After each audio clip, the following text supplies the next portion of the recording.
Hezbollah पर Israeli सेना लगातार कहर बनकर टूट रही है। पेजर और वॉकी टॉकी अटैक के बाद चीफ हसन नसरल्लाह के खात्मे के सदमे से हिजबुल्लाह अभी उबर भी नहीं पाया था कि इजरायली सेना लेबनान की सीमा में दाखिल हो गई है। और इसी बीच हिजबुल्लाह के डिप्टी लीडर का एक वीडियो चर्चा में बना हुआ है, जिसमें वो पसीने पोंछते नजर आ रहे हैं। हसन नसरल्लाह की मौत के बाद सोमवार को हिजबुल्लाह के डिप्टी लीडर शेख नईम कासिम ने अपना पहला सार्वजनिक बयान दिया।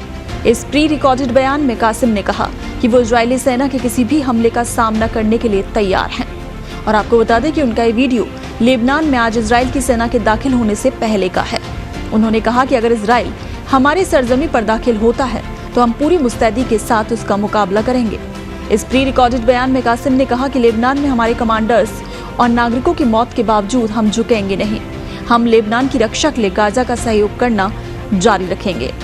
लेकिन इस दौरान खास बात यह रही कि कासिम लगातार अपना पसीना पोंछ रहा था। उन्होंने कहा कि हिजबुल्लाह नसरल्लाह के कदमों पर आगे बढ़ता रहेगा।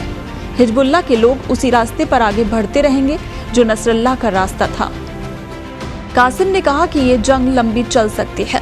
हमें यकीन है कि इजराइल और नेतन्याहू अपने मंसूबों में कामयाब नहीं होगा। हिजबुल्लाह एक बार फिर ऐसे ही इजराइल को हराएगा जैसे 2006 में हराया था। उन्होंने कहा कि अगर इजराइल को लगता है कि वो नरसंहार करके सफल हो सकता है तो वो भ्रम में जी रहा है। आईडीएफ लोगों पर बम बरसाकर और निर्दोषों का खून बहाकर अपने मकसद में कामयाब नहीं होगा। इस दौरान कासिम ने हिजबुल्लाह को फिर से उठ खड़े होकर लड़ने और इजराइल के खिलाफ जीत दर्ज करने का भरोसा जताया। उन्होंने नसरल्लाह के बाद हिजबुल्लाह के नए प्रमुख के बारे में कहा कि नेता चुनने के लिए हमारे पास एक सिस्टम है और इसी आधार पर जल्द ही नए चीफ का चुनाव किया जाएगा। कासिम ने इजरायली हमले की आलोचना करते हुए कहा कि लेबनान के गांव और रिहायशी इलाकों को आईडीएफ ने निशाना बनाया है। इजराइल जिन पर बम बरसा रहा है वो हिजबुल्लाह के लड़ाके नहीं बल्कि निर्दोष आम नागरिक हैं। और ये बयान जो सामने आया है हिजबुल्लाह के इस नेता का, वो आपको बता दें कि आज इजराइल ने जिस तरह से स्ट्राइक करी है, लेबनान में घुसकर हमले कर रहा है और उसकी सुरंगों में भी सर्च ऑपरेशन चल रहा है, उससे पहले का ये वीडियो है। और ये वीडियो इसीलिए चर्चा में है क्योंकि इसमें जो हिजबुल्लाह का नेता है वो लगातार अपने पसीने पोंछते हुए नजर आ रहा है।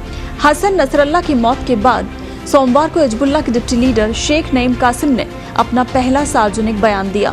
इस प्री रिकॉर्डेड बयान में कासिम ने कहा कि वो इजरायली सेना के किसी भी हमले का सामना करने के लिए तैयार हैं। और आपको बता दें कि उनका ये वीडियो लेबनान में आज इजराइल की सेना के दाखिल होने से पहले का है। उन्होंने कहा कि अगर इजराइल हमारी सरजमी पर दाखिल होता है तो हम पूरी मुस्तैदी के साथ उसका मुकाबला करेंगे।